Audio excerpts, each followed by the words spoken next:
Hey, how's it going, everyone? Welcome to the channel. Welcome back. Welcome back. Okay, so Booster is over there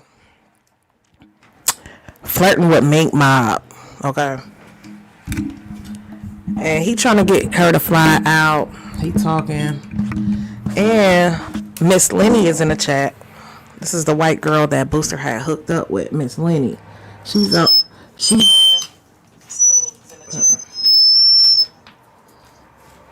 and she's over there in the chat. Let's listen to how aggressive Booster is trying to get Mink Mob to fly out. Let's listen and hit the like button, guys.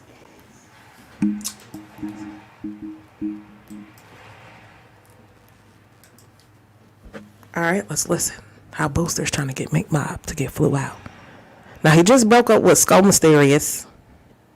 He slept with Miss Lenny, the white girl that's in the chat over there in Booster. She hasn't been on the scene for a while, but she just popped up in the chat tonight. While he is over there aggressively trying to get Mink Mob D to fly out to him. Okay, let's listen. Shenanigans, I'm on your asshole. So you can hit this motherfucking link, bitch. Because what is your issue? This show is for you. I got a whole show for you.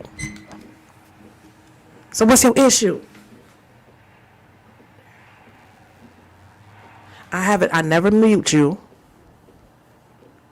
You can swallow some hot dogs. And I got Donald Goins is on the way over here as well.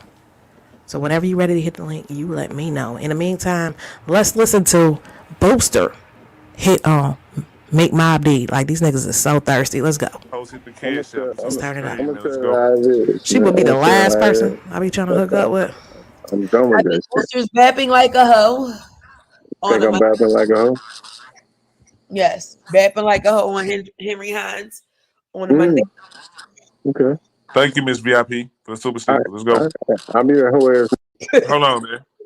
So as a man, if a woman fly me out, and like you just said, you just had a breakup, so I might not know what you had going on or who come through here before I come over here. So I wouldn't just stay at your crib as soon as I meet you.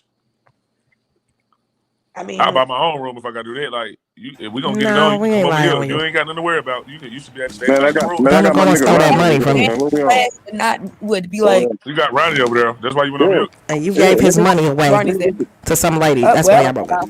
There you look go. at that. Yeah. Why y'all hating on my? Why Look y'all at the hating on nigga my guy Ronnie. What like is that, Ronnie man? doing over at Boosters, y'all? What's up, Man. Masterpiece? I'm on your ass, man. Here, take your shit off. Eat a glizzy. Eat a hot dog and be quiet. Look, this is what we see from here. Okay. But turn the camera back on, Booster. Like, look at this. I'm a grown woman. Turn the camera back on, Booster. Turn it on. Like, bitch, who you? Who was This you? nigga Ronnie pulled up for real. Frederick, can you believe this, Yeah. Freddie? What's going on, serious? What the fuck is going on? Go. Hold on. Talk about Fuck that. you right now. Nobody want to talk about that though. He's gonna talk about Skull Mysterious right here. Frederick picked Skull Mysterious over me as well. Man, fuck all that, man. Why you doing that? Why you doing that, man? Why you trying to put Skull Mysterious and everything? I would What say up, y'all. son? What up, Cardi K? She She said Frederick picked Mysterious over her. She didn't say shit about you. No, I picked Miko over Skull Mysterious. Now what? Oh, did you hear that? What the fuck they got to do? He said he picked Mink Mob D over Skull Mysterious. Come on, dog. Now, Mink Mob D has, Sean G banged her last month. I guess he got her the presidential suite. So Sean G got up in that. So now Booster want to get up at Mink Mob. Okay. This is why this bitch is here. She just got her titties done, a new boob job, a BBL, fake teeth. She got glass eyeballs. And these niggas is going. Let's go. About Fuck that. you right now. Nobody want to talk about that though. Oh, Talk about what? Man, nigga, go ahead, nigga. Yeah, ain't nobody want to talk about that though. Shit. Talk about what? The fuck is- I mean, I picked Miko over Skull Mysterious. The Hold fuck on. is going on? Oh. Miko know I Talk like about her. Oh, Miko, you got the juice like that. You come on here and you, man, stop parading like that, man. Stop doing that. Don't do that. What do you mean by that? I mean, because you know niggas like you because of shit that you do, man. Like, come on, man, stop that. Like, what do I do? What does she do? I Yeah, see that's you what I yelling want to at the internet know. all day. Why do With a niggas man like me. Meek mean- Mob D? What is the shit that she do? What? She dox motherfuckers? What? But when you Act when like a you kid on the line? vocal I and you mean, chilling and everything, you ain't like that, man. Stop it. Stop. like Meek I Mob got my D. nigga Ronnie over here. I'm not dealing with y'all tonight. What do they like about Meek Mob D? Like she would, Put if I Ronnie was on a the dude, You said you Nah, got nigga, right here. Nigga, look. So you got that nigga over there. So I don't know. They you're say. not I mean, dealing with us. If I was a dude, I would. Don't do that. Don't do that. Nigga here. I mean, we chilling. We chilling. Hey, What y'all about to do? fuck what he trying to do, nigga. I'm trying to talk to you. What we on? I know, but what y'all trying to do? Oh, let's go. He said he trying to talk to bullshit. her. Nigga ain't trying to tell all that shit you talking about. Nigga, what we on? what is What we going on? doing? Hey, look. I can't even click on the camera thing. Now remind you. Oh, this thing's taking codes. Why is this not pausing? Now remind you, Miss Lenny is in Broadway's chat. And Miss Lenny is the white girl who Booster hooked up with. They had, some intercourse before, Booster and Lenny. And she's in the chat. She normally don't pop up, and she's in the chat. So he's getting a little aggressive with Meek Mob, telling Meek Mob he want to hook up with her. He want to fly her out. And the bitch that he really had sex with is in the chat right now. So we might got a little toe sucking going on. We might have like a toe sucking contest. All right. So we'll see what's going on. Hey, put me on. Hey, let me know what we doing. I say, man, What tell you say? me Pick up the camera. man. What you talking about? We here, man. You know what I'm saying? Salute 3-5. Know what I'm talking What's about? up with it, Ronnie? Hey, tell Booster Miss Lenny in the comments. Man, fuck Miss Lenny too. Hey, I love Miss Lenny too. Miss Lenny, stand on that. He Stand on said, that. look, Stand on that. But I'm You might on. wear Look, something he nice said- tonight, he said Miss Lenny in the comments. Now Meek Mob D do not know who Miss Lenny is. That's why she was like, who? Huh? Meek Mob D do not know that Booster and Lenny hooked up last year for intercourse. So I'm gonna watch how this play out. Y'all finna shoot No, I'm dice? not worrying about Miss Lenny tonight. I'm Yeah. worrying about Manx. He want Meek tonight, I want not Manx. Miss Lenny. Let me see how he. Y'all How finna he do? Huh? I'm finna see how I can get Mink out here. Hey, Mink, how can I get you out here? Baby, pay my rent. Give me my money back for my rent. Okay, cool. That's lightweight. That's lightweight. But go ahead. Well, Okay, so Meek is the type of bitch that you gotta spend your bread on, cause she's a broke bitch. You gotta pay her rent. You know what I'm saying? Get her boobs done to make her feel good about herself. Like that's why she ain't got no man right now. That's why you ain't gonna keep no man doing that. The bitch don't. Well, she can cook. She can cook now. I ain't gonna lie, man. She can cook. She got maybe one quality in her. But far as telling Booster, yeah, you gotta pay my rent, blah blah blah. He like, okay, all right, I'll do it. Can't make this shit up. Let's go. These niggas is thirsty. All right, and then man, nigga, say that. Stop saying. pay for my rent, and shoot, my car note due. And then, can you get my turbo fixed? Man, nigga, look, what I have to do to talk to you, man? Come on, huh? Shoot, I got that. And they be like, shoot, I need to hold up. I need to. Yeah, I need my turbo fixed. I need Man, stop playing. Do all this and stand on that. Could you get me And a stand parking on lot, that. Alice? I need a Do what? I need a parking lot. So what it got to take to get you down? Some land, some gravel. You see the shit the nigga got to go through. Get that bitch a hot dog cart. Tell her to go sell some hot dogs. You got this that right now, man. Come on now. Man, you capping, man. Make you capping, man. Stop all that, man. Do you have any connections with the people that Man, make you capping, man. in the city? Do you have any connections with like any city board members that could help me? I don't want to be connected to no city board member. I I'm want trying to be connected like, to you. for real. If it was some land, and if I knew I could build a parking lot in Texas, See, that's the shit right there I'm talking about. that's what would get me there tonight. All right. A parking lot. But nigga, I can fly you out here tonight. What we doing? No, you said what would get me to fly out there? No, what? I ain't got to do all that shit. What? I can get you out here tonight. What are you talking about? I had to pay us Mink, today. stop, Mink. I mean, can that's get you a what I hell like. not. Y'all like that stuff too. So that's what I be talking about. I need a parking Okay. lot. You don't need no parking lot. I'm gonna fly you out here. What are you talking No, about? I need a whole Mink Mob D parking lot. Man, fuck me, mom. Talking about. I'm not trying to talk to you about that. But I know, but that's what would get me to fly out tonight. Okay, so what's it gonna take for me to fly you out tonight? I just told you a Ooh, parking child. lot. Some lane What gravel the and fuck a parking lot gonna do with this, man? what? I'm here. Hit that like button, share the video. Look, hit Booster the get gas mad as button. hell. Go ahead with your I'm show, telling man. you, Go ahead with your man. show. Meek Mob is the type of bitch that you got to beat her ass, dog. That's why she be getting her ass whooped, dog, by these dudes. She play too much. You know, niggas will be hard 1 second. That bitch will get your dicks off real fast. You had to strangle this hoe. I'm telling you. Boy. Hey, Cash look. App been All right, dropped go by, ahead man. with your show. Go ahead with your show. Listen, do you know the mayor in Dallas? It could be North Dallas. I don't give a fuck where it's at. In Fuck Texas. all that. Nigga get soft real I'm trying to get with fast. you. Yeah, fuck it. That's what And tonight, that's what could make me move. I would get the fuck up. I would take Dylan to my mother's house and everything. How much do a parking lot cost? Like, Okay, well, damn, man. What you want me to do? Okay, do that then, how man. much do it cost? Okay. God damn. Shit. All you doing is just talking, man. Cool, do that. D. Oh, Yes, I'm not ma'am. telling you. I'll tell you what I get up to. Okay, Right so what we doing? What we doing? I What put we King doing, I man? don't know how you know. everything. Listen, all Y'all the King, see, we talking. Y'all see me ain't talking about I ain't got a that. place in Texas. Let me see. Right now, a parking lot to get me to move. I, Man, you ain't talking about nothing, man. How You ain't much talking the about parking nothing. lot cost? I will cross the Meek ocean. ain't talking about nothing. All Meek is doing is fucking talking, I man. will go and bring you the moon. For you, I will. If I a parking lot, I lay I ain't my never heard clothes nobody ask about no damn down. parking lot. This is first. For you, I will buy with Sean, everything, with all my stuff. I love you too. So So when what we you doing? What we give doing? it What we all, doing?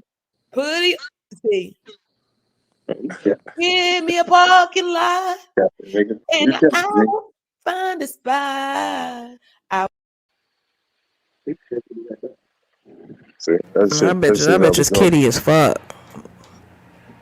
That bitch is a whole kid. Anyway, I think the bitch finally dropped off the panel.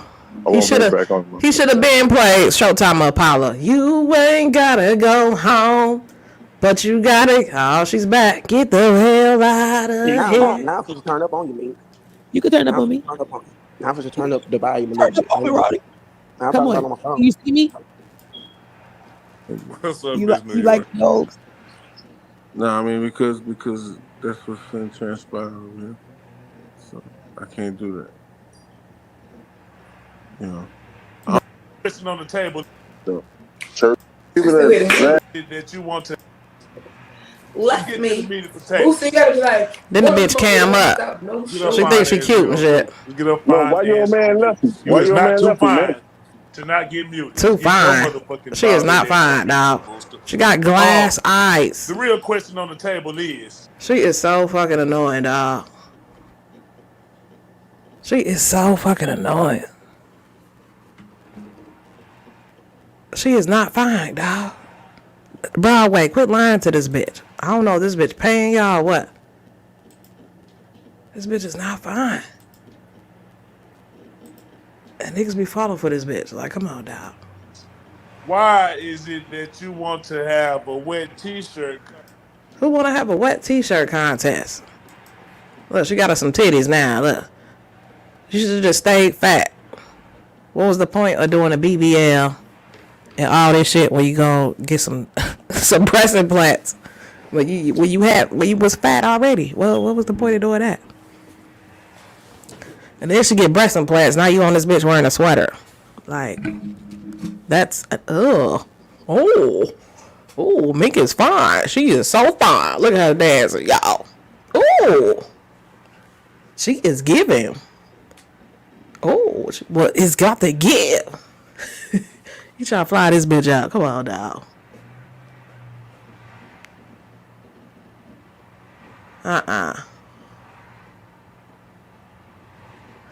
No. But you gotta get the fuck out of here. She get all the attention. All the niggas love her, though. She be trying to look cute. She be them fake teeth. Them dead man teeth. Bitches get fake teeth, fake eyelashes, fake hair, fake breasts, BBLs. And she just got dumped by her boyfriend the other day, y'all. They can't keep no man. No matter how pretty, no matter how good they look, or how they try. Some reason, they can't keep no man. Okay? They can't get no man. Not a white man, not a Chinese man, not an Asian man. They just can't get shit. Like, dog. And then if they do get a man, you want the man to spend all this money on you and pay your rent and do all this fucking extra bullshit? Like, dog. Hell no. And then you got a son, so then you gotta play stepfather to her son and shit. I mean, which that ain't, a problem, but shit, man, I don't get it, man. I don't understand. Now, sharing shenanigans. You bring your slow, retarded, drunk ass up here and tell me what happened. Okay? Hit this link, ho, so I could drag your ass tonight. Hit the link. So you can get drug.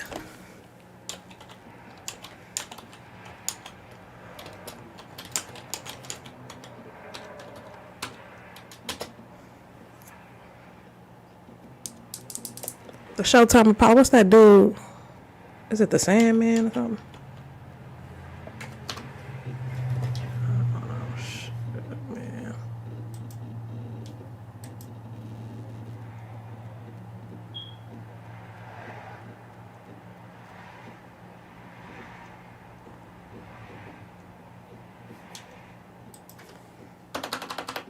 I'm trying to look something up real quick.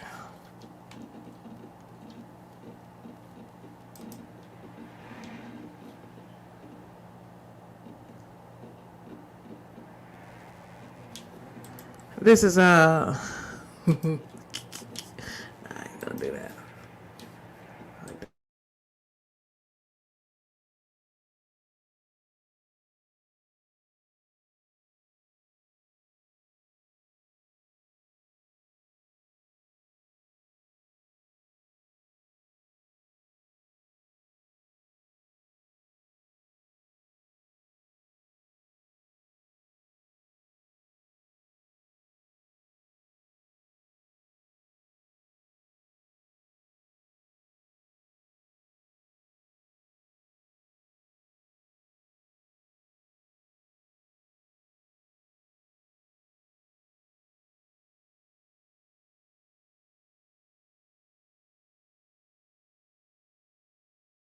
Hey, this is me. This is what they should have did to make Mob. That bitch did get booed the fuck off the stage. You can bring the Sandman out on it, hoe. Let's go. Get Meat Mop up out of here. Get it out the stage.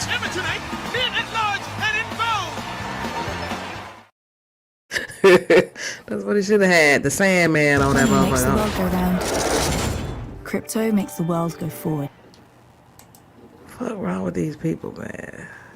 That shit crazy. Hit the link.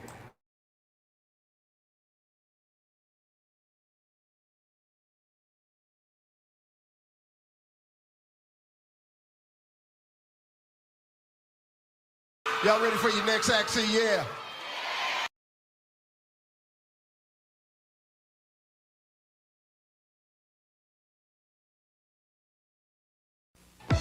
Tonight, from the village of Harlem in New York City, the world-famous Apollo Theater, where dreams are born and legends are made, is proud to present It's Showtime at the Apollo. It's showtime. Starring Steve Harvey. At the Apollo. With our guests all for one. It's showtime.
Shenanigans.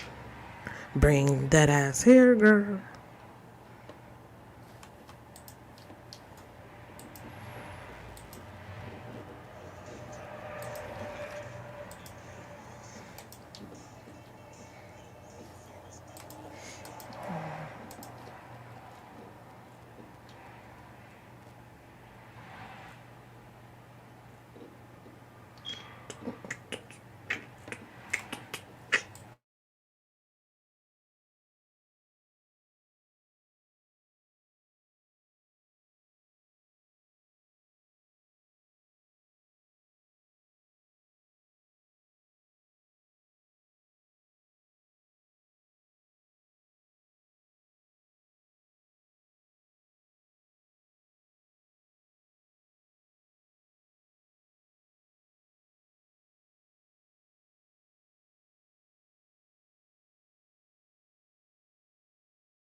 Grind it, man. We're gonna grind it back, man. Y'all know what it is. Let's go. No. Yeah. Hey, I be feeling like I'm untouchable sometimes, nigga. Hey. But I had you. God damn, girl, you looking like a watch. God damn, girl, you looking like a watch.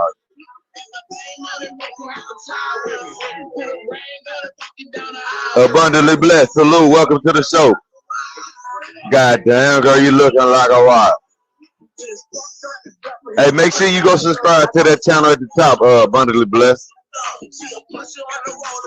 If you ain't already, I appreciate it if you subscribe again. Some of y'all gonna unsubscribe and go subscribe back to the channel at the top, man. We on the King Donald Goins channel, man. Let's go.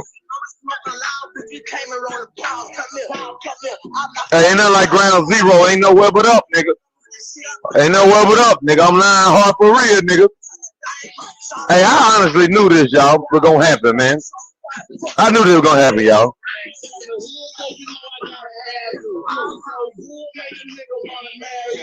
God damn, girl, you looking like a watch. God damn, girl, you looking like a watch.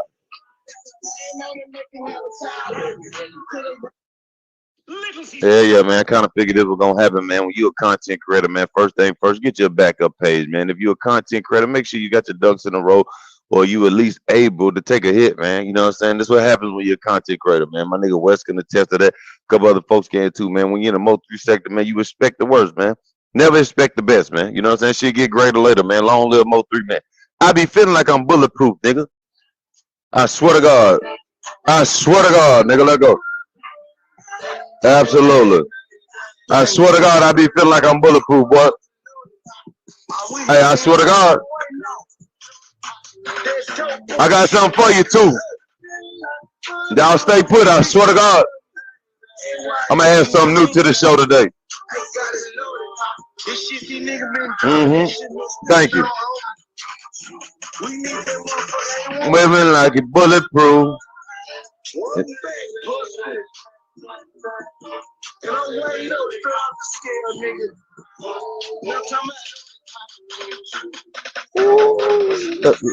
Fucked up. The streets ain't got no loyalty. Just and I speak real nigga poetry. How about what you gonna do to me? All my cars white, but when you see me, bitch, you know it's me. North Memphis, nigga, and I'm living in love. Yeah, bad bitch. Get head in my drop head.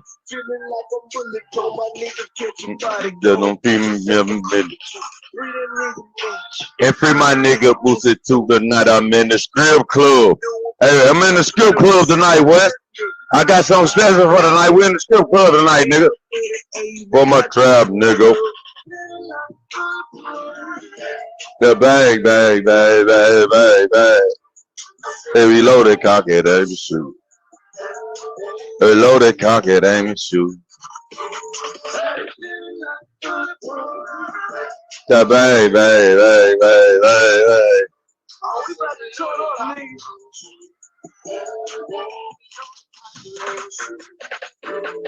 In some type of way, leave here today.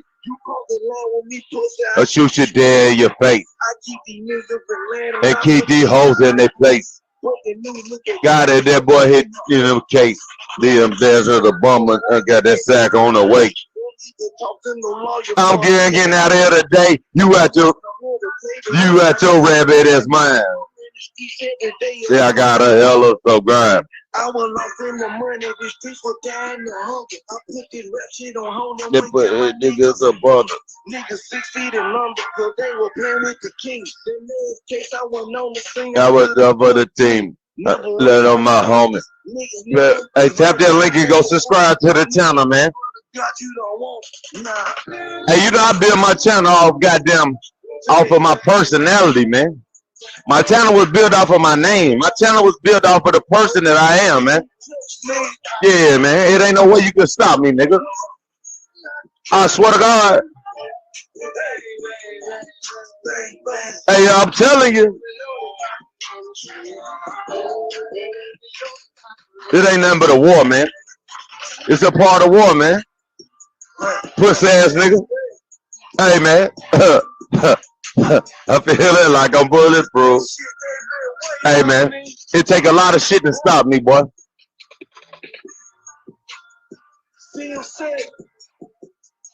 Hey, go get your drinks, man. Let me play my shit real quick. This is my new shit right here.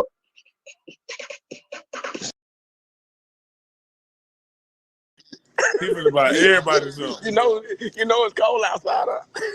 Damn, Yeah, he finna get the dollar jacket.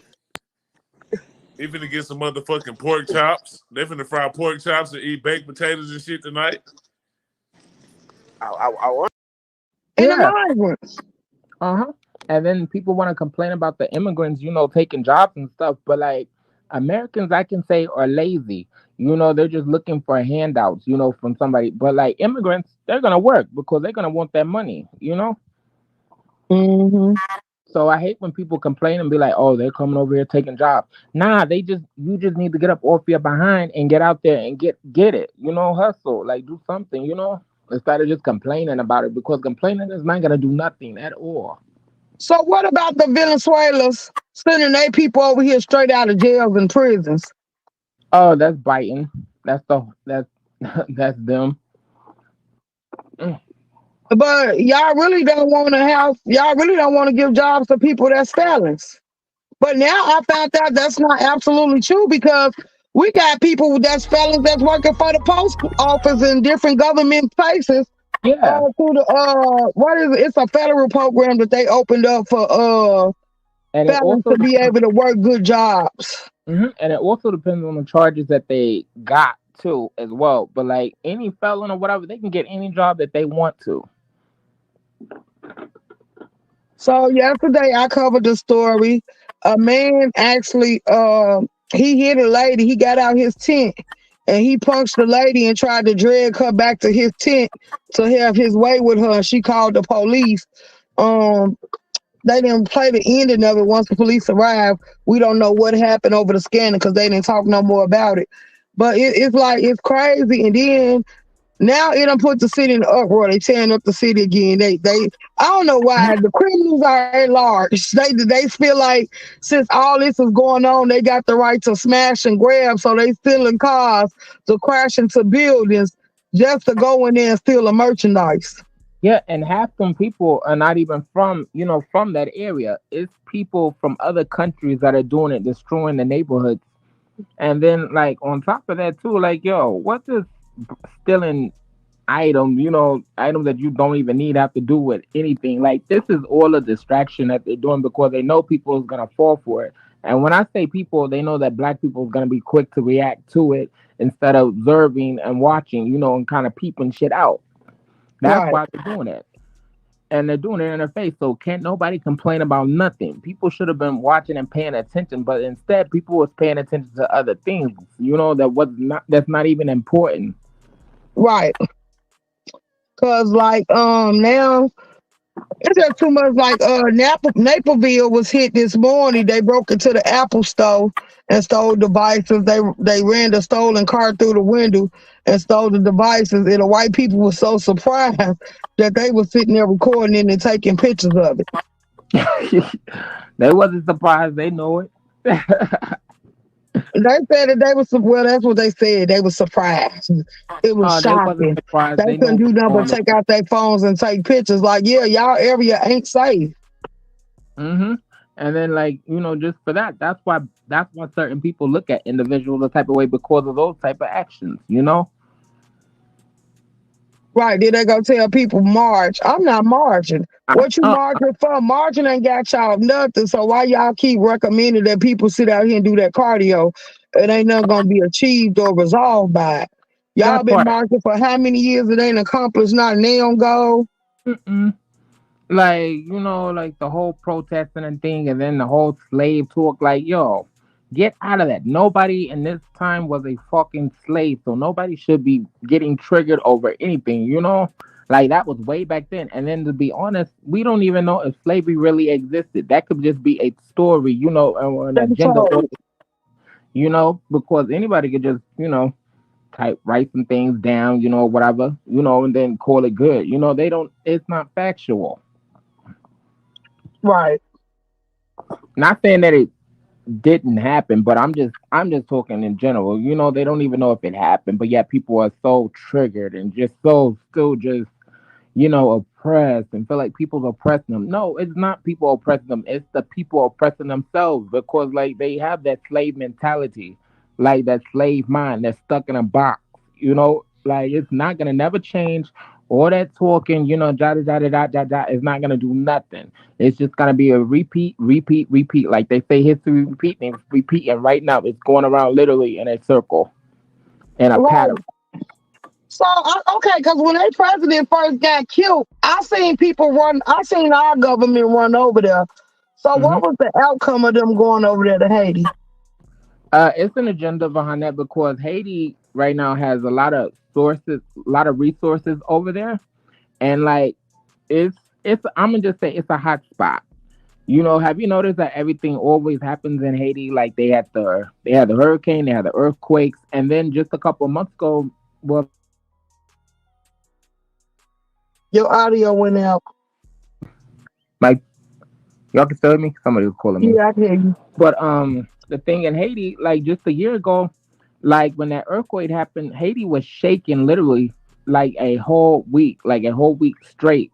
They didn't.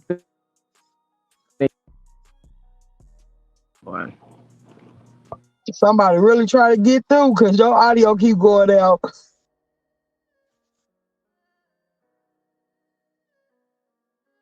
I call him back because I had called him like right before I had jumped on here.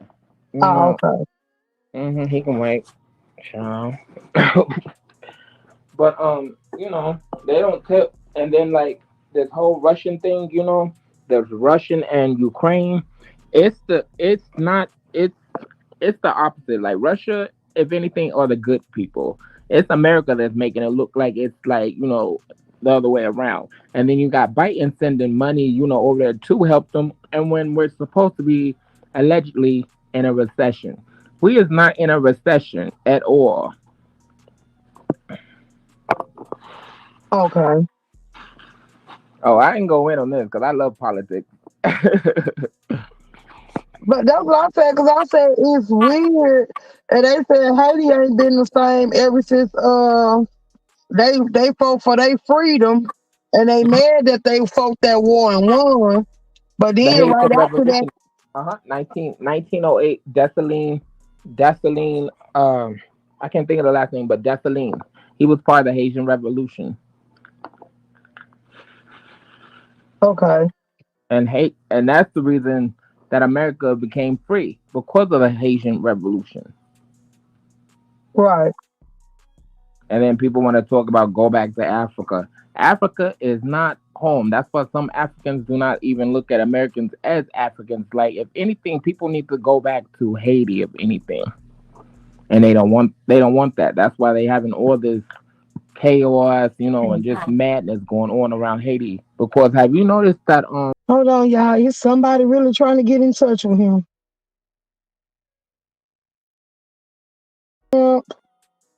A lot of people gonna vote for Trump if he gets to run. If Trump get in there, I think they're gonna put Trump back in office, but they gonna be mad because they know once Trump get in there, they're not gonna be able to control Trump. I think that's the biggest issue with them and that Trump. They don't want Trump because they can't control Trump. Trump got his own money, so he don't need their money. And a person like that can become too powerful because he don't owe nobody, he don't need nobody, and he don't want nobody telling him what he can and he cannot do. And I think that's the only reason they trying to stop Trump from getting back in office. Because they seen when he was in office before, it was nothing they could do to him or do with him. So I can understand why Trump is a threat. I can really understand why he's a threat to them. But I think Trump would be better than some of these other options they trying to make y'all consider. I'm just trying to tell y'all the truth. Trump is for the people. But yeah, they also didn't like the fact that Trump wasn't trying to hear what they was talking about, and Trump understood business. And every agenda they wanted, Trump didn't necessarily agree with, so that kind of made him mad. And then they was also mad that Trump was sitting here meeting with people that he felt like was worthy of him meeting with, because they only wanted him to acknowledge who they wanted to acknowledge. Like, they was mad that he was meeting with the what you call them people, the Kardashians. Like, they had a fit that he was meeting with them people and listening to their advice and giving pardons to who they was asking him to. They was real pissed off about that, but it was nothing they could do because Trump didn't want to hear nothing they had to say. So then they had to figure out a way to get Trump gone, but then they trying to get Trump to run again because they know that they need Trump. Trump wanted peace. Okay. Well, do you think that maybe this is their way? Because they used to say if people died during the war and stuff, then the world would no longer be overpopulated. We could afford to use a couple of people. So do you think that that's another reason they were sitting here doing what they was doing? Like, makes you think about it, don't it? Like, what was the reason? What was the whole purpose? What was the ulterior motive? What was all this for? What did they gain? What did they achieve? It's a lot of stuff that people ain't thinking about that I think they need to take into consideration. Democrats want war. So you trust the Republicans? Because the Republicans ain't worth a damn either now. We just gonna have to keep it real if we gonna go that route.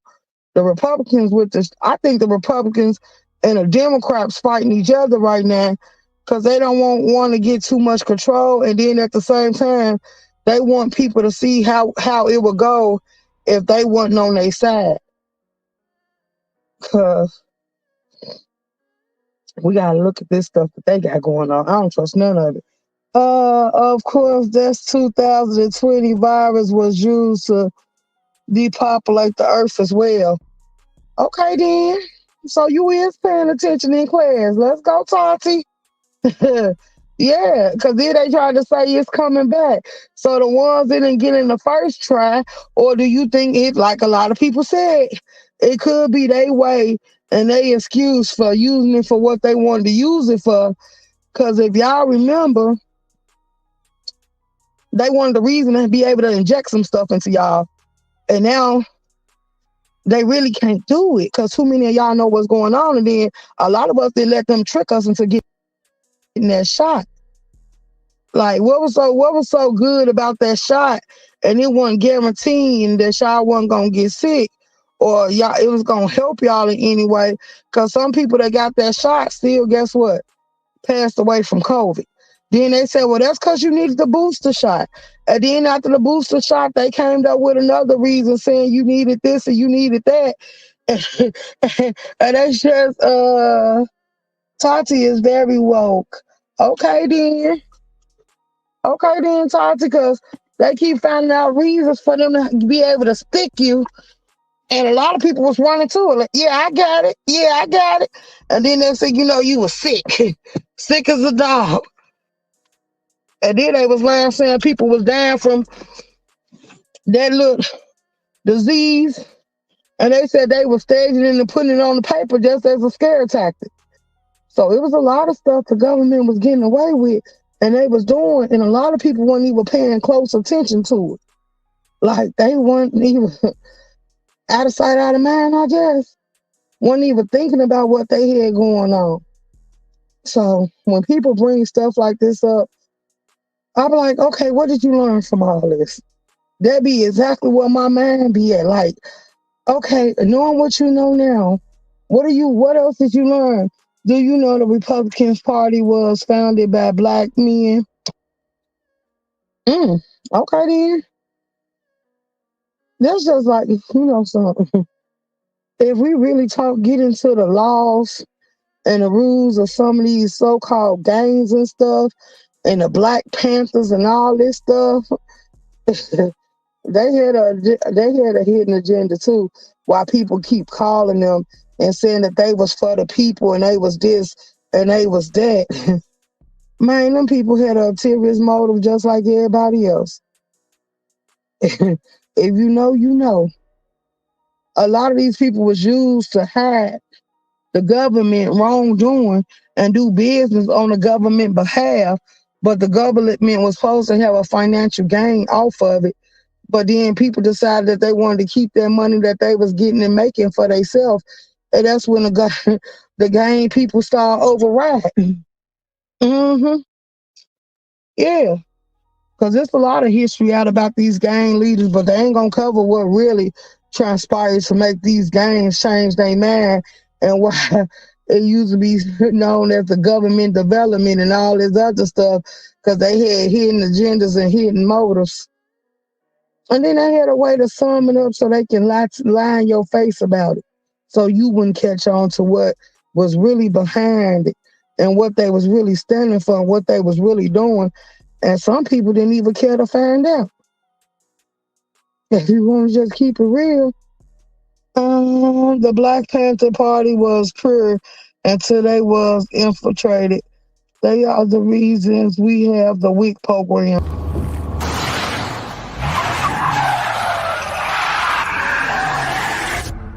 Have you checked your tires? They may be wearing out, and that's kind of a sketchy situation. eBay Motors has millions of new tires from all the big brands at really good prices, and they'll even send them to an installer. Honey? And they're ordered.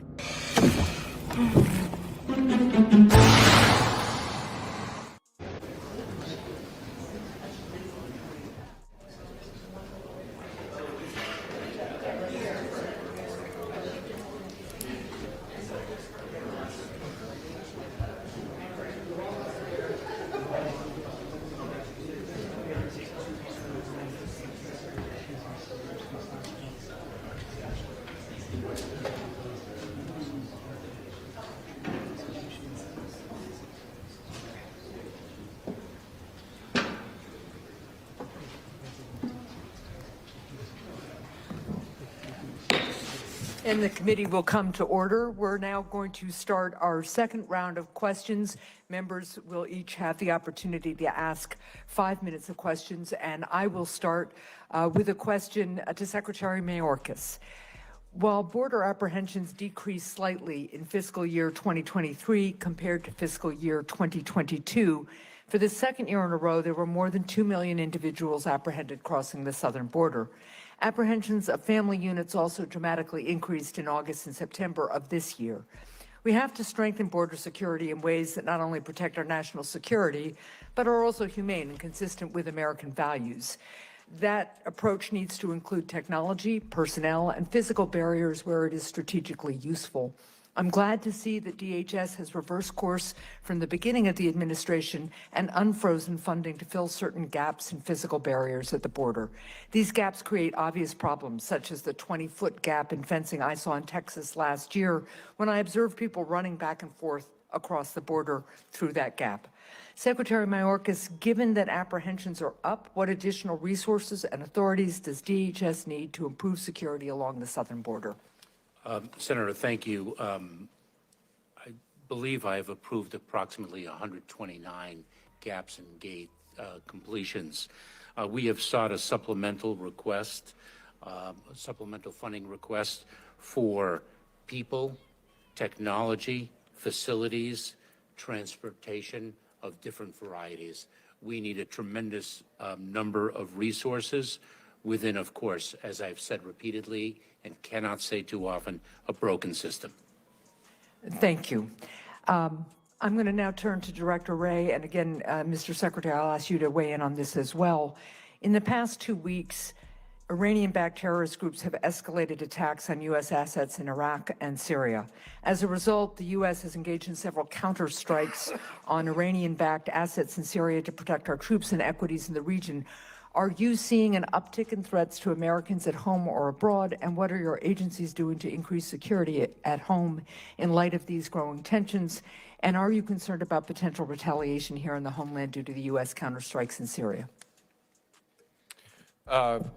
So a whole number of things packed into that.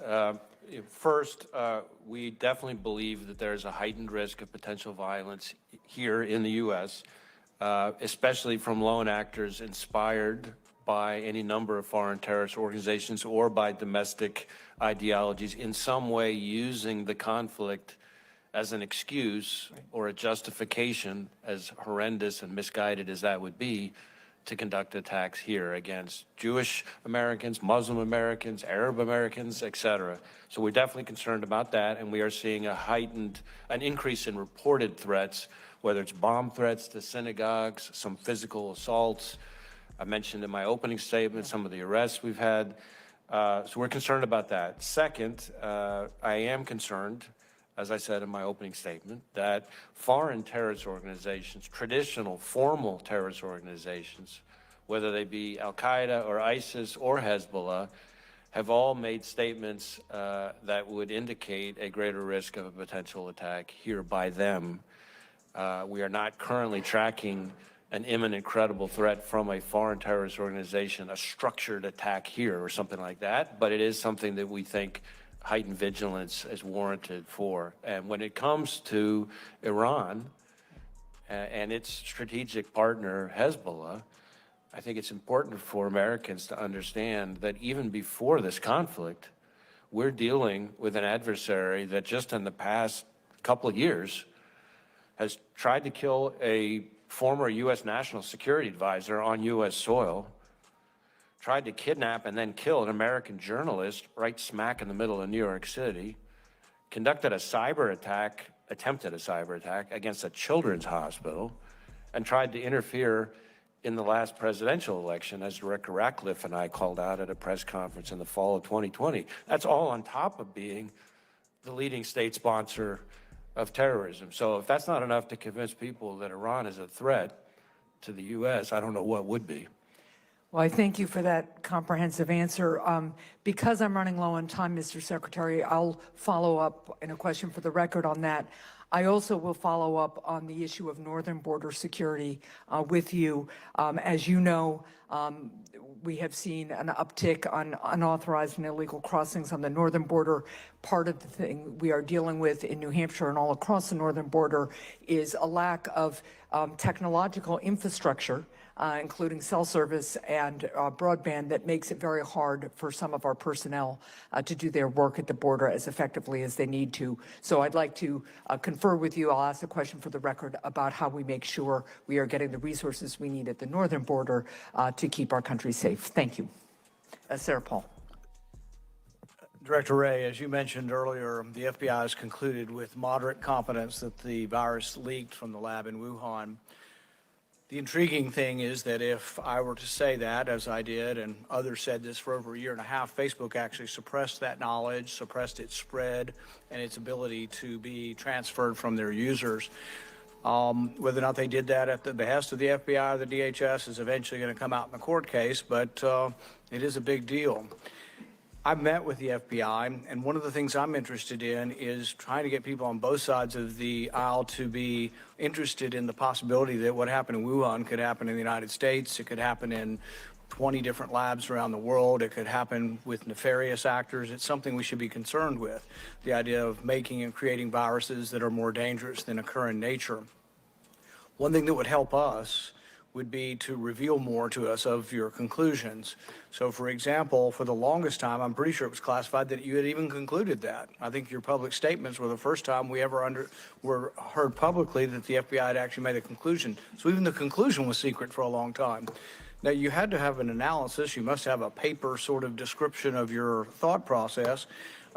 We passed unanimously legislation to declassify this stuff.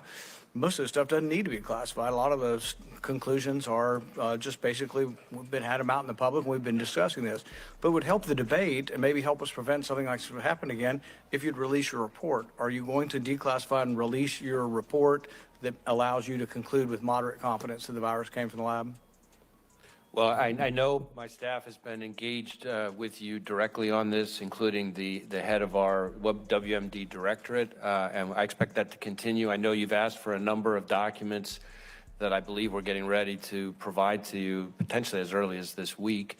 As to what can be shared publicly as opposed to shared with you in your oversight capacity, that gets a little more complicated because sometimes the information is interwoven with other agencies' information we don't entirely control. We don't want to know who your sources are. We want to hear your conclusions. We want to have what your scientists have looked at. And one of the specific things we asked them, they said they would be forthcoming with, and the meeting seemed to include cooperation, but then they just go dark on us. So for example, one of the most important information from my point of view that suggests this came from Wuhan is that in 2018, the lab in Wuhan, along with a scientist at University of North Carolina, along with Peter Daszak, applied for money from DARPA. They wanted to create a coronavirus that had a cleavage site in it that's more commonly found in human viruses.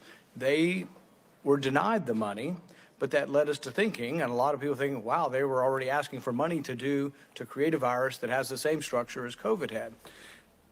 There apparently are other grants, and I've been trying to get the grants from government for 3 years. The most secretive organization in our government with regard to COVID is HHS and NIH. We pay for all their grants. None of their stuff's classified. They won't give us the stuff. But I think in your review, my guess is your people knew where to look. And I asked them, are there other grants like the Diffuse grant from DARPA that was denied that you can point us to, 4 or 5 other grants? So either given to them in Wuhan, denied to them in Wuhan, maybe given to another country somewhere around the world, but worried us that were circumstantial evidence leading us to the conclusion. Those things should be easy. They're non-classified. We can't get them from the NIH. If you've seen them, we just want you to help us because it needs to be public because our concern is this could happen again. There are scientists, legitimate, pedigreed virologists at major universities who believe not only that this came from this lab, but the next one could kill 5 to 50%. What if they're aerosolizing Ebola virus or Marburg virus or Nipah virus? This is as dangerous as nuclear weapons, but we've had only one side sort of interested in this so far. But if more information were revealed, maybe we can get both sides of the aisle interested and eventually do something to try to prevent this from happening again. And so if you will help urge them to give us some of the information and really figure out how to declassify stuff. I know most of intelligence is classifying and keeping secrets, but there's important public policy decisions that come from making it public. And do it in a smart way where you don't reveal things that you don't want to reveal, but I'm guessing 99% of the report probably already includes no classified information. Well, we look forward to working with you on this. I'm very proud of the work our folks did here. It was rigorous, it was thorough, and for an awful long time, we were the only agency all by our lonesome reaching that assessment. And we will look forward to working with you as best we can. I will say we continue to investigate, so there may be some issues that get wrapped up in that, but I know that our folks have found the engagement with your office to be productive, and we look forward to continuing that. One really quick point for those who doubt that this came from the lab, the FBI has concluded with moderate confidence. The Department of Energy, which has a lot of scientists, probably more scientists than any other part of our government, has concluded with low confidence. And the Lancet Commission and the minority report from this, Bob Cadillac's report from this committee, a number of groups that spent a long time have come to the conclusion, not for partisan reasons, because we worry that this is going to happen again or could happen again. So I think we should try to all work together to see what we can do to restrain and restrict this type of dangerous research. Thank you. Senator Johnson. Thank you, Madam Chair. Secretary Mayorkas, I just have to put my chart back up here to rebut a point you made repeatedly, that it's our broken asylum system that has created this disaster at the border. The fact of the matter is, under the previous administration, we actually had brought illegal immigration down to 17,500 apprehensions, encounters per month. Last month, we hit over 270,000. And that was done under the previous administration with our same broken asylum system. The root cause of this disaster literally is President Biden and you. Now, Director Wray, I'm assuming you've seen and read the letter that Senator Grassley wrote to you and Attorney General Garland on October 24th? I'm generally aware of it. Oh, you ought to read it. Let me read some segments to you. The FBI maintained over 40 confidential human sources that provided criminal information related to Joe Biden, James Biden, and Hunter Biden. An essential question that must be answered in this: did the FBI investigate the information or shut it down? Certainly there's a host of reasons to conclude that they attempted to shut it down. It goes on. It has been alleged that the basis for shutting down the investigative activity, shutting it down, was an August 2020 assessment created by FBI Supervisory Intelligence Analyst Brian Auten. That assessment was used by FBI headquarters team to improperly discredit negative Hunter Biden information as disinformation and caused investigative activity to cease. It goes on. Analyst Brian Auten opened the aforementioned assessment, which was used by the Foreign Influence Task Force to seek out CHS holdings at FBI field offices across the country relating to the Biden family and falsely discredit them as foreign disinformation. My staff calls that catch and kill. And by the way, it was that same task force that gave Senator Grassley and I our unsolicited briefing that was later leaked to the media to smear me and impact my 2022 election. Senator Grassley concludes, there appears to be an effort within the Justice Department and FBI to shut down investigative activity relating to the Biden family. Such decisions point to significant political bias infecting the decision-making of not only the Attorney General and FBI Director, but also line agents and prosecutors. Our republic cannot survive such a political infection, and you have an obligation to this country to clear the air. Let me ask another, and by the way, I'd ask that this unanimous consent that this letter be entered in the record, and also this column that appeared in the Wall Street Journal published yesterday. Have you read this one? More on the stifled Hunter Biden probe. I have seen that. Okay, we'll enter that in the record. Again, this is column is written based on the October 23rd Judiciary Committee interview with former U.S. Attorney Scott Brady, who was tapped by Attorney General Barr to vet information related to Ukrainian corruption and pass along credible material to offices with ongoing investigations. I'll get some highlights here. The FBI office in Pittsburgh couldn't take any steps without the review and approval of FBI headquarters. Mr. Brady describes a reluctance on the part of the FBI to really do any tasking related to allegations of Ukrainian corruption broadly, and then specifically anything that intersected with Hunter Biden and his role in Burisma. FBI headquarters had to sign off on every assignment, no matter how small or routine, and that this sometimes required 17 different people, mostly at the headquarter level. Mr. Brady said he'd never in his DOJ career seen anything like it. Mr. Brady says his office was informed by members of the Pittsburgh FBI team that they'd been instructed by headquarters not to affirmatively share information with the Brady team. He said he was surprised to learn that the FBI possessed the Hunter Biden laptop since 2019. He heard that through public reports.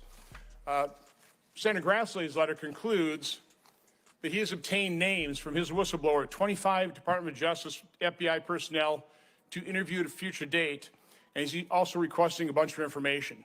Will you provide those FBI personnel for interviews with his office in mind, and will you provide those documents?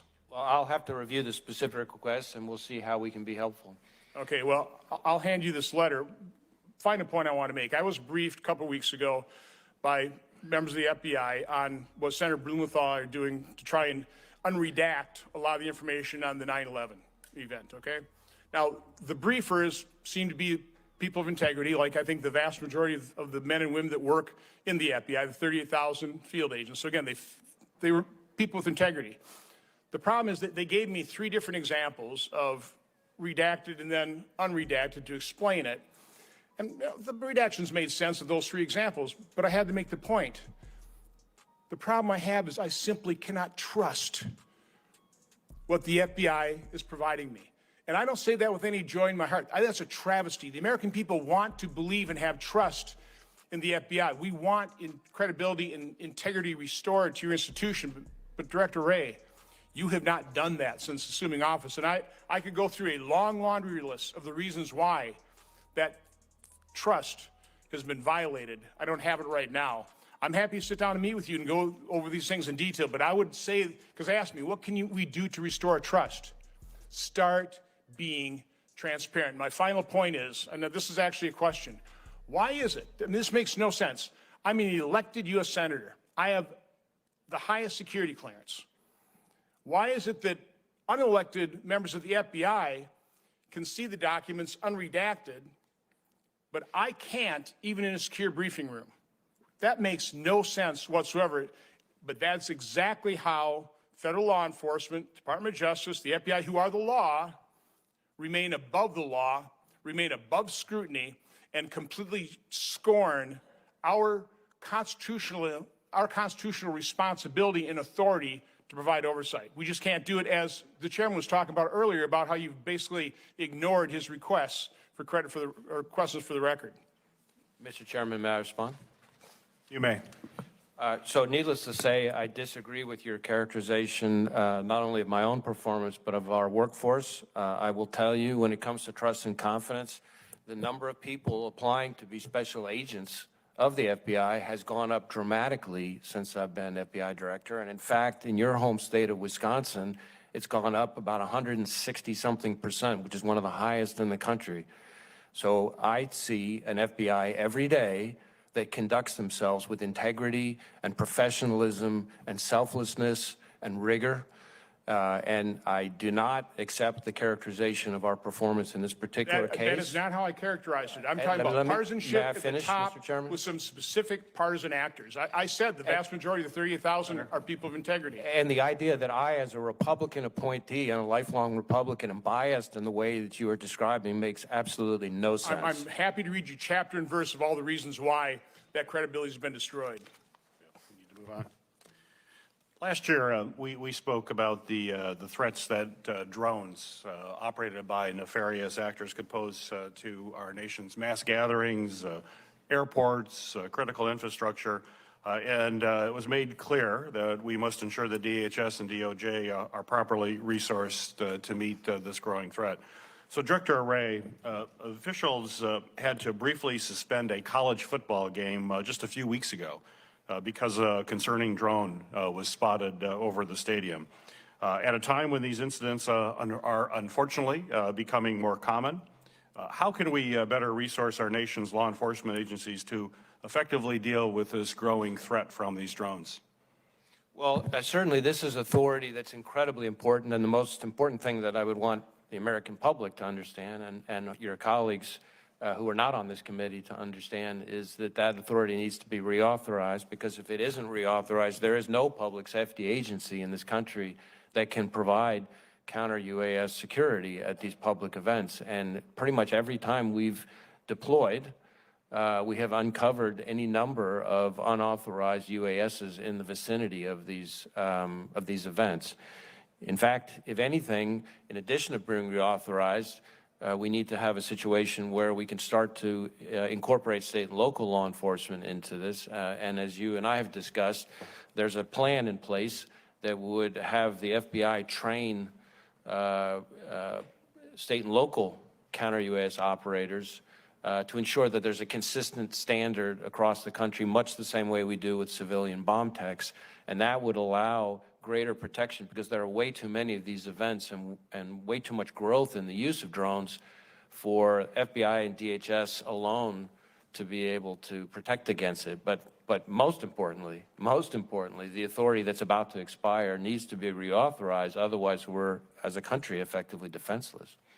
So I just want to throw one a pushback that I've received on this is that private entities can protect themselves. Stadiums could protect themselves. This is not necessary. Is that allowed?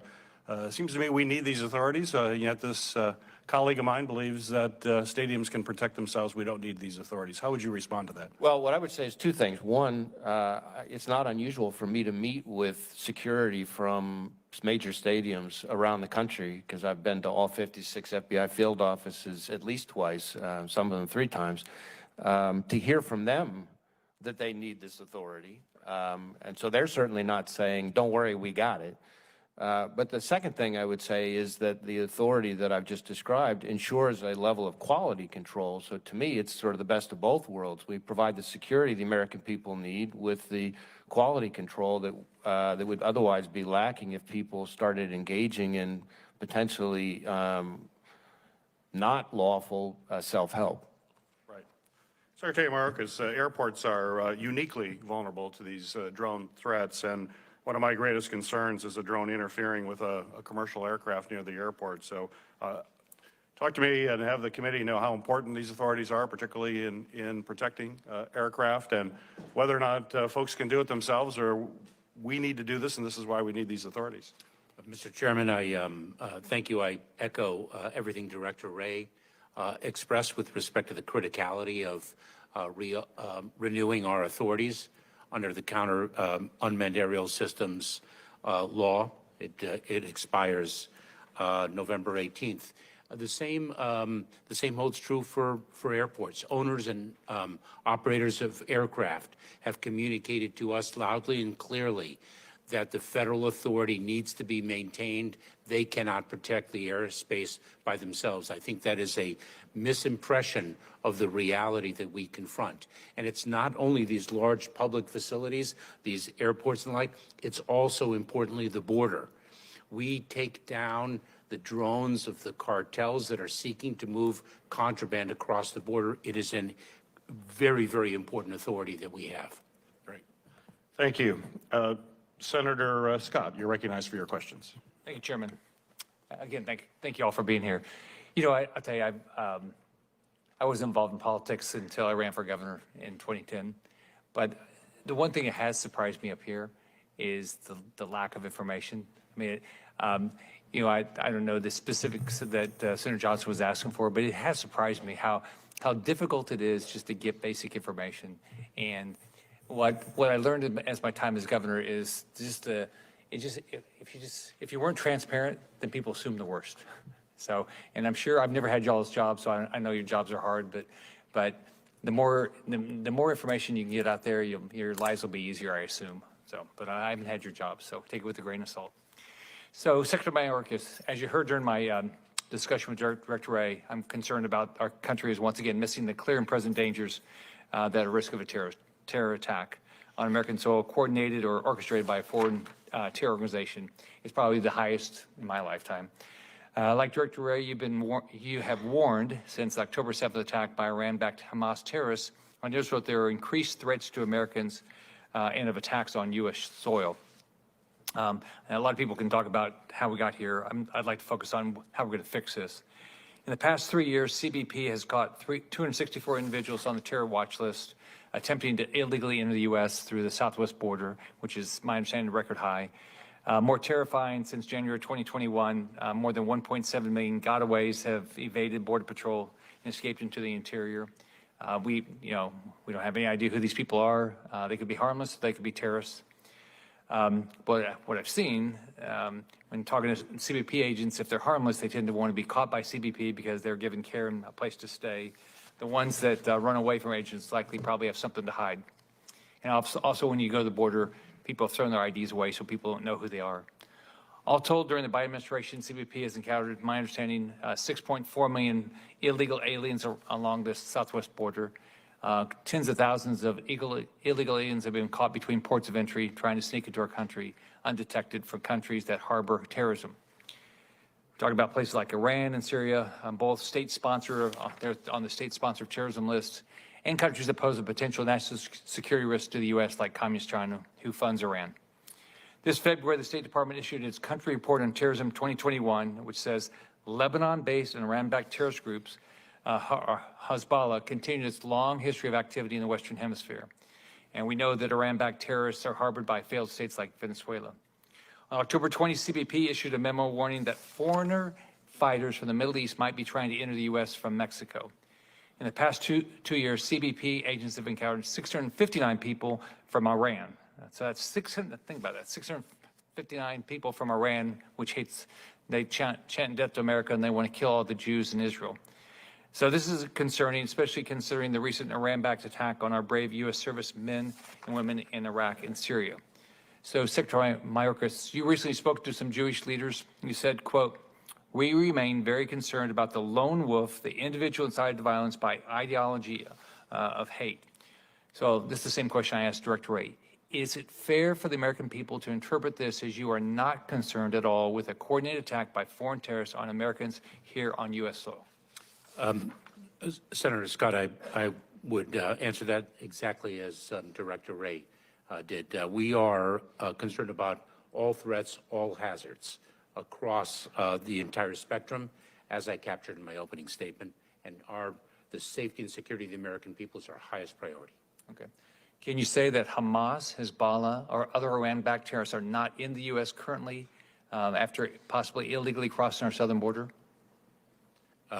Senator, let me assure you that anyone who poses a threat to our national security or our public safety is an enforcement priority of ours, and we use our detention capabilities to the fullest extent. So you acknowledge that with the number of people that have come across the border, we have the risk of Hezbollah, Hamas, people like that. We meet that risk with extraordinary capabilities of our personnel. Okay. So I just have a final question for each of you, and we'll start with Director Wray. So do you believe, is the United States safer from foreign terror threats today? Are we safer than when Joe Biden took office, from the day he took office?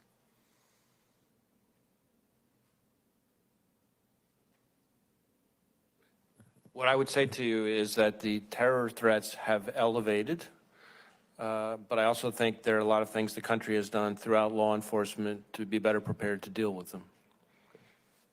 Secretary.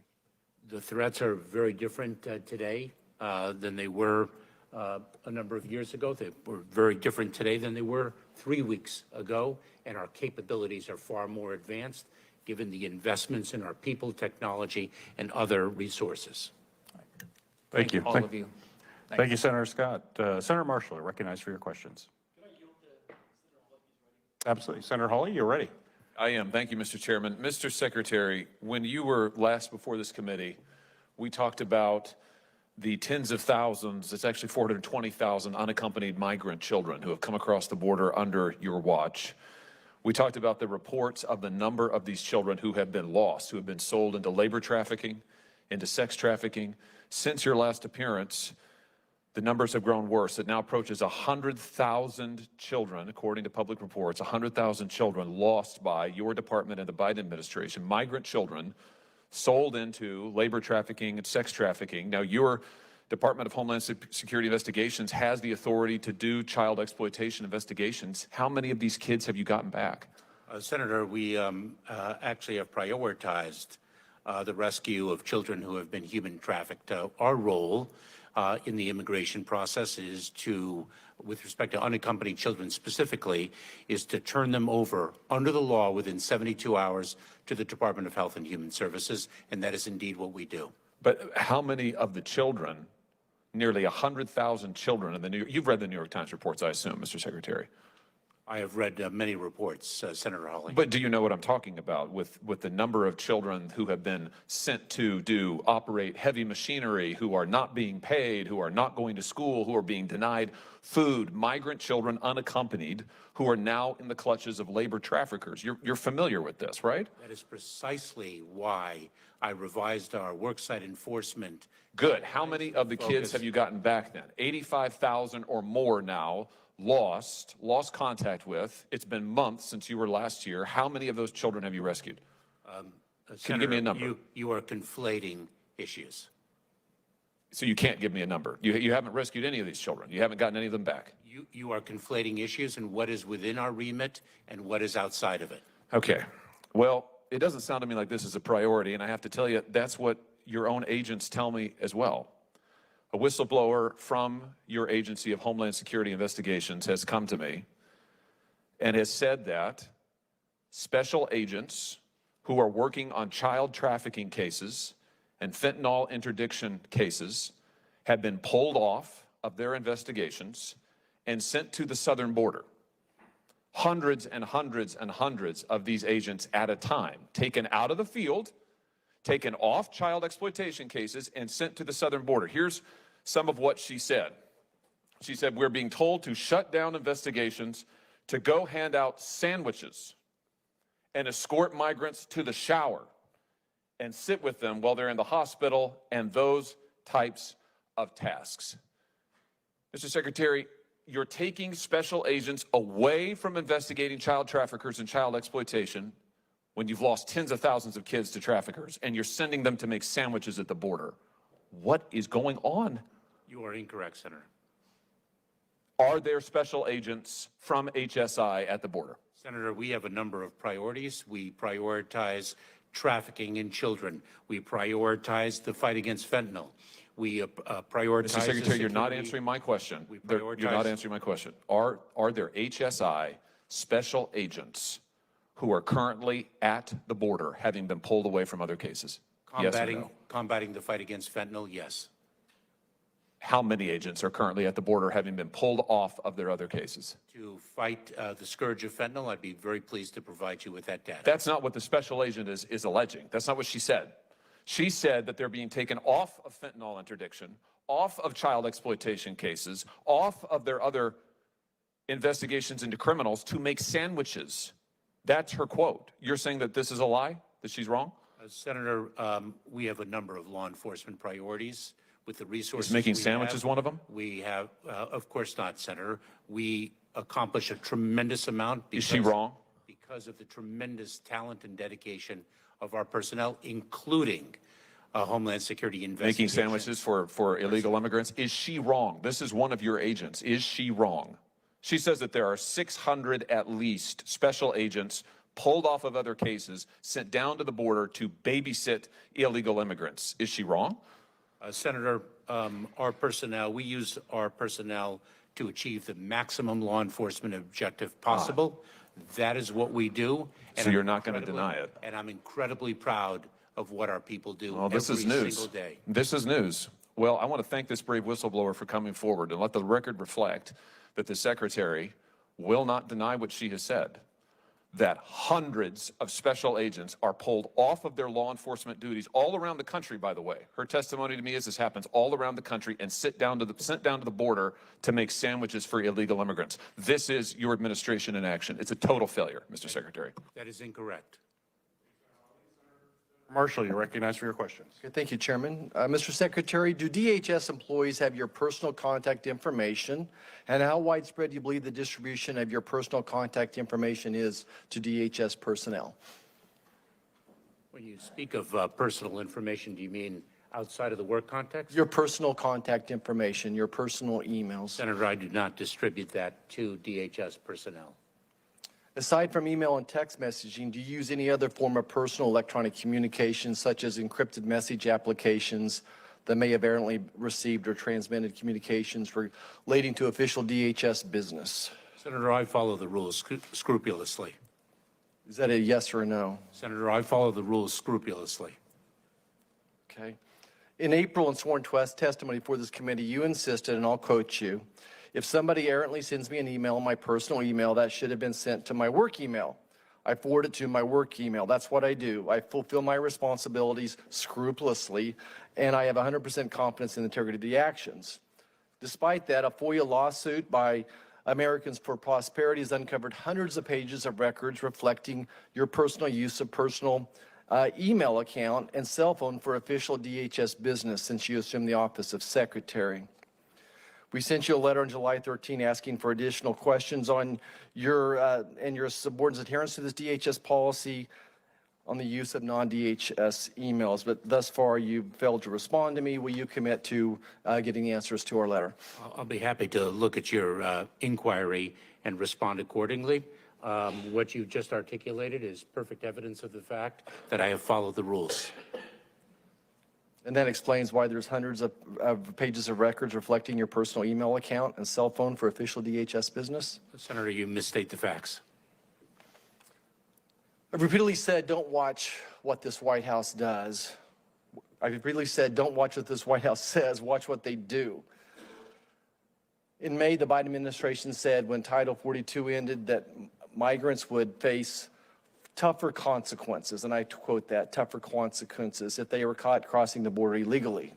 But just in the last border crossing numbers from this past week, the Biden administration's actions showed that Border Patrol released with no consequence 156,000 migrants into the U.S. in September alone.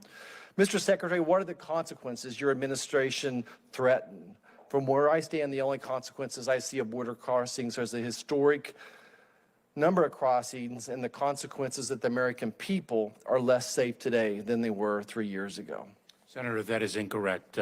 Removal and return of individuals under Title VIII of the United States Code is one example of a consequence that we deliver.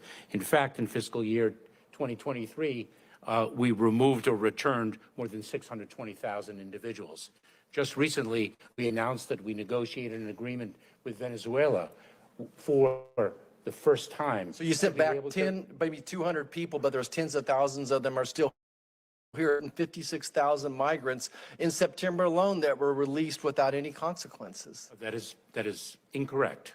So you didn't release 156,000 migrants into the United States. Senator, those individuals, when they are processed, they are placed in immigration enforcement proceedings. If they do not qualify for relief, they are subject to removal. If they qualify for relief under the laws that Congress has passed, then they have established a basis to stay in the United States. What percentage are removed? What percentage have been through the process that are then removed? What percentage of these folks are actually have had a hearing? How long is the wait for this hearing? How would you describe to the American people that would make them feel safer today, how you handle that process? The wait for the hearing is a perfect example of how broken our immigration system is. And in fact, when I first entered federal government here in Washington, D.C., after 12 years serving in California as a federal prosecutor, I learned that the time in between encounter and the final adjudication of an immigration case in 2009 was more than 6 years. So this problem of a broken immigration system has lasted for more than 2 decades. I believe the system was last reformed in 1996, and we are long overdue for a fix. Would a first safe country asylum policy make us more safe or less safe?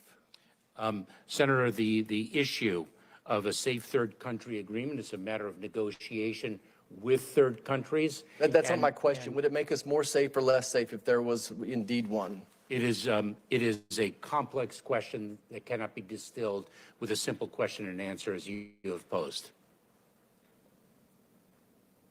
2/3, maybe 70% of the people that are encountered at our borders go through an asylum process.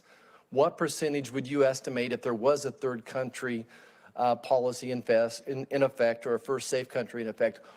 What percentage would that eliminate from ever even getting to our border? I think that's a very difficult statistic to Not a guess. present. I mean, you're the Secretary of Homeland Security. You don't have a guess how much of an impact that would make. Oh, I'm not in the guessing business, but I will say this, that when you ask about a consequence in the absence of one, I think it would be important to ask the more than 1.2 million people in fiscal year 2023 who've been returned, removed, or expelled under the law. Thank you. I yield back. Great. Thank you, Senator Marshall. Well, I want to thank our witnesses, but I have one more question, and I'm going to ask Director Abizaid this question. The biological threat landscape is clearly growing in complexity.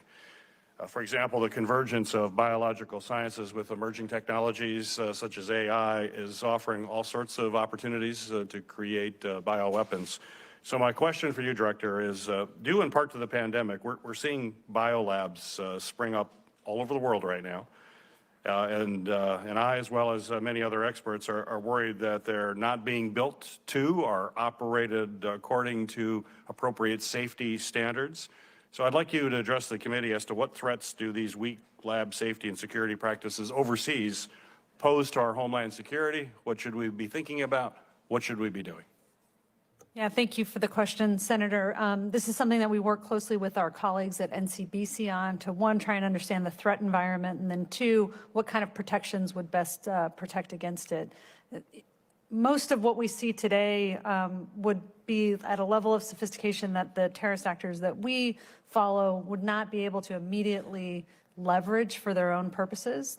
You mentioned technologies like AI significantly increasing that threat, that capability over time. And I think especially as next generation models of AI come into play, that's going to be something that we'll need to be concerned about. And so regulatory frameworks or different kinds of protections on some of those models that protect against bad actors getting access to the most dangerous kinds of information to assist their capabilities is going to be important.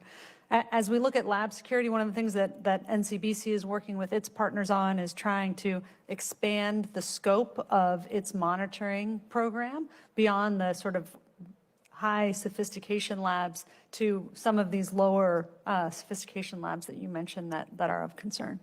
Great. Well, thank you. I want to thank our witnesses for appearing before the committee here today to share your perspective on the threats facing our country and the work that the federal government is doing to mitigate these national security threats and to keep all Americans safe. I look forward to working with my colleagues on both sides of the aisle in the months ahead to ensure that Congress is doing its part to stay innovative and vigilant in the face of constantly evolving threats.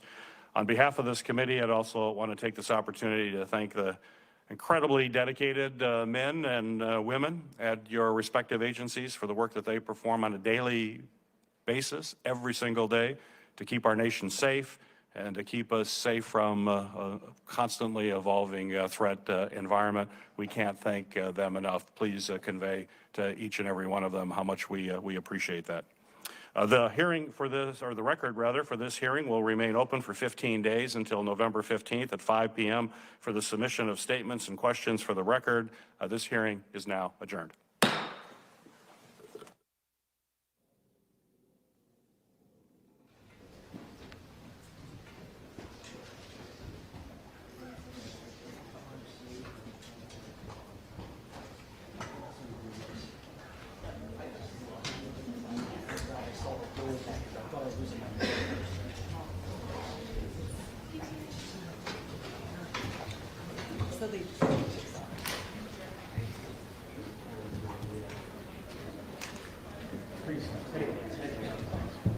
All right, folks. All right.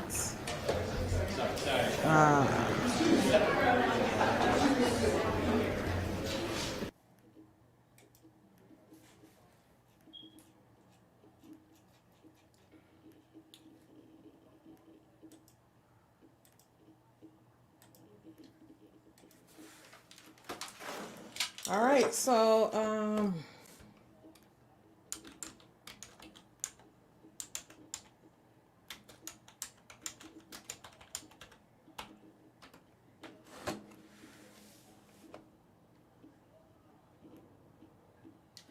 okay, so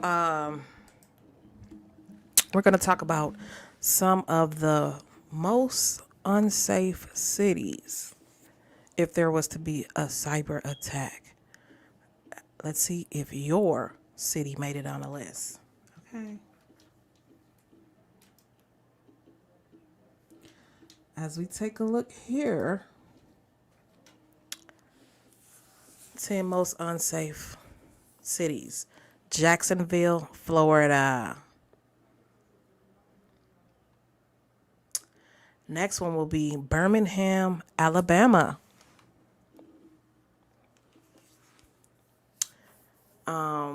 Houston, Texas. North Carolina, Charlotte. Next one will be Memphis, Tennessee.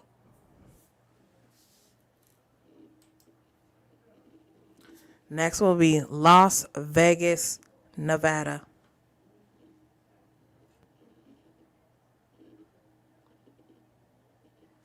Orlando, Florida. Tampa, Florida. West Palm Beach, Florida. Jacksonville, Florida. Oh, it's a lot of Floridas. Okay. These are the most unsafe cities for cyber attacks. Now, what happens in Vegas stays in Vegas only if it doesn't, as Las Vegas has been found to be the most unsafe city in America. A place where your sensitive information is always at risk for hacking. So yeah, if you're in Las Vegas and you think your private data is safe, think again. A recent study looked at network connectivity, and 55% popular cities in this country was Las Vegas.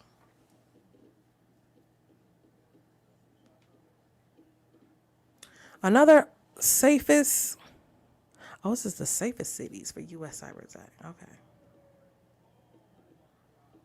Minnesota's not on here. Unsafe, okay. Now, safest cities will be Salt Lake City, Phoenix, all these states nobody really care about. Virginia. So that was interesting to find out. Now, if we ever had a cyber attack, what would it affect? Let's see.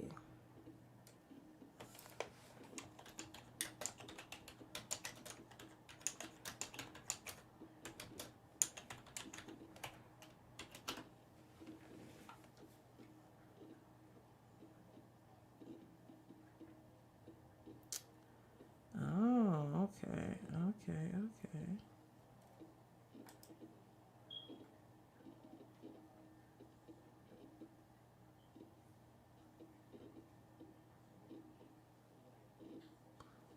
Okay, loss of revenue,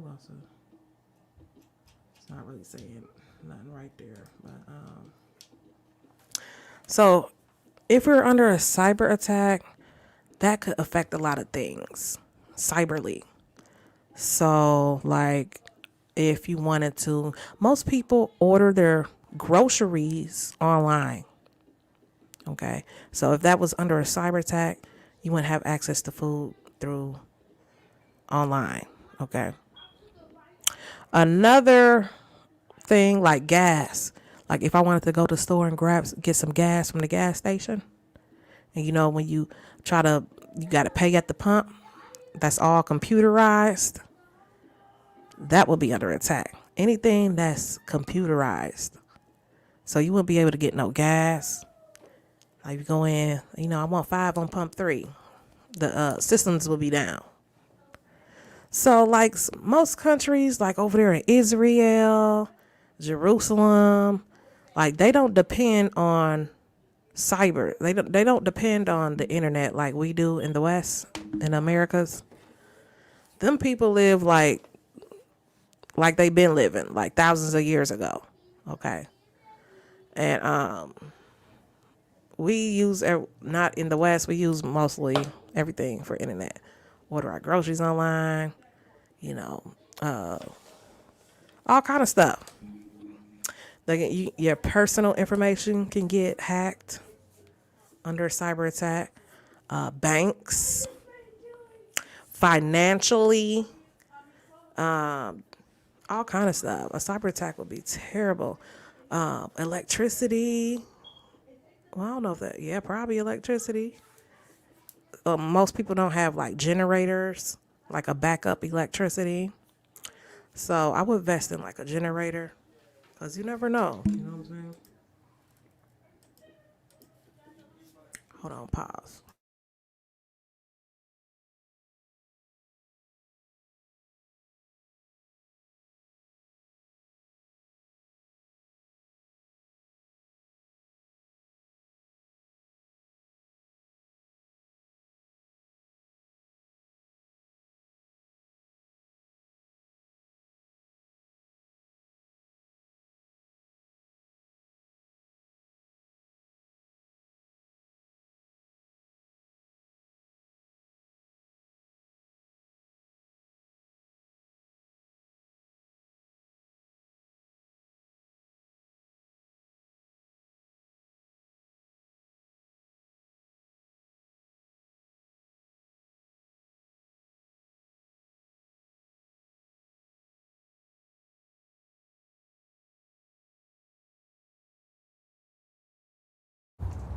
Rufus hates being stuck inside. Luckily, Amy saved big at Amazon. Turns out, with the right gear, Rufus rips.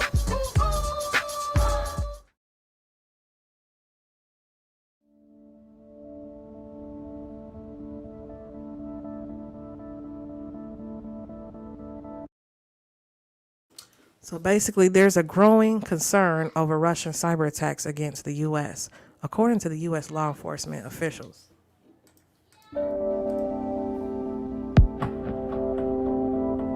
Potentially targets could include electrical, your banking system, mobile, networking. If the Russian security services wanted to launch the most destructive malware attacks they have at their disposal, they could, but then we would respond very forcefully. So whether in the cyber world or the virtual world.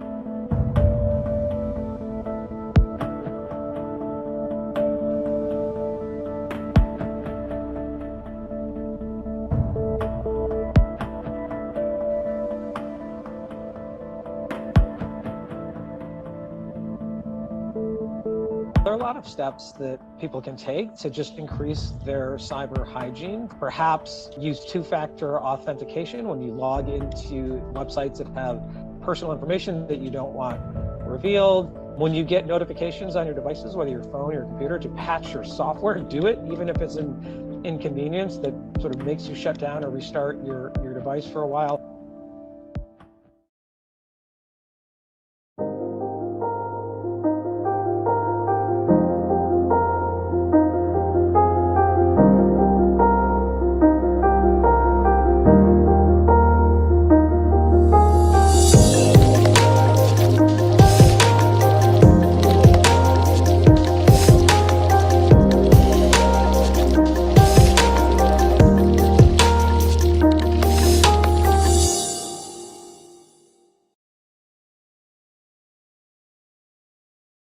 President Biden and G7 leaders responding to the Russian invasion of Ukraine with what the White House is calling a devastating package of sanctions.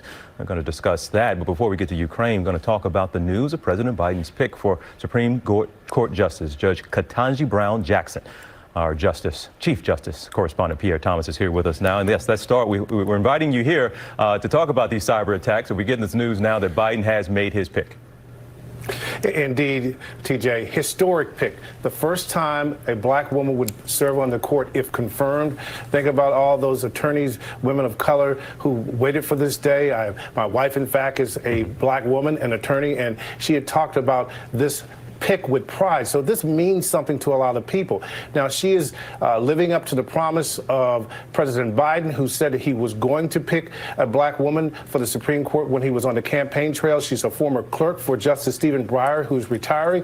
So she's a person who has a great deal of qualifications. But of course, you know, TJ, confirmation in Washington is always a prickly matter. But there is some feeling that she could get some bipartisan support. So we'll just have to see how it plays out, TJ. No, but still, it's worth noting what the history here is. What a historic pick, a historic day. But let's get back to what we've been talking about: Ukraine, Russia, these possible Russian cyber attacks. Many will tell us that they're already taking place, at least in the region, that they're attacking Ukraine. Well, literally attacking, but also these cyber attacks. But what happens with the U.S. if Russia decides to launch cyber attacks against the U.S.? What could that look like? Well, TJ, we're talking about infiltrating or disrupting computer networks. It can allow hackers to target the electrical grid where power could be shut off. Hackers, in theory, can cause a water treatment plant to malfunction, impede your ability to use an ATM. There's also concern about mobile and communication networks. The list is potentially endless. You say and impede your, I guess a lot of Americans' ears, our viewers' ears would perk up. Like, I would have a difficult time even accessing my own money in an ATM. So is there anything the average American could do right now to protect yourself besides changing a couple of passwords? Well, the main thing that you can do is to be careful when you get what we call a phishing email. Do not open any kind of attachment whatsoever if it's not from someone that you know. Again, we have to prepare kind of worst case scenarios, but we don't want to scare people. But you said kind of the list of possible disruptions is endless, but things like gas and food, could we be looking at things like that being in some way impacted? TJ, let me show you something. We went to a place called Dreamport, which marries experts from the U.S. Cyber Command, private industry, and academia. We have video of this place, I think, which houses a small model city. They used real live computer servers in the same way a full-scale city would. It was shocking to see what the hackers could do. We saw them shut off power for part of that city, turn off traffic lights, flood a park, and remember, this city uses the same kind of computer networks that a regular city would use. Oh, wow. ABC Chief Justice Correspondent Pierre Thomas handling two big stories for us, like you always do. You always stay nimble. You handle anything we can throw at you. And you're welcome here on GMA3 anytime. We love having you here, man. Thanks so much. Appreciate it. Thank you.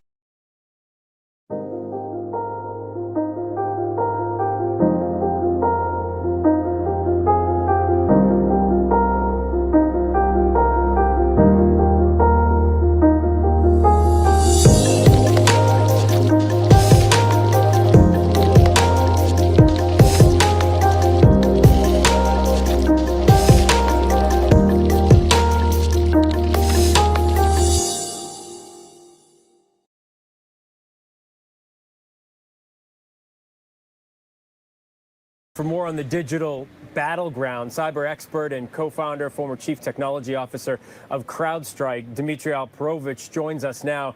Dmitry, thanks for taking the time. We just saw you in your conversation with Byron. I have a few more questions for you. We just heard you talk about how Russia has the capability to launch offensive cyber attacks against its enemies and is doing so right now in Ukraine. Talk a little bit more about the systems, the civilian or otherwise, that can be compromised during a full-scale military operation like we're seeing. Well, the Russians have the capability to go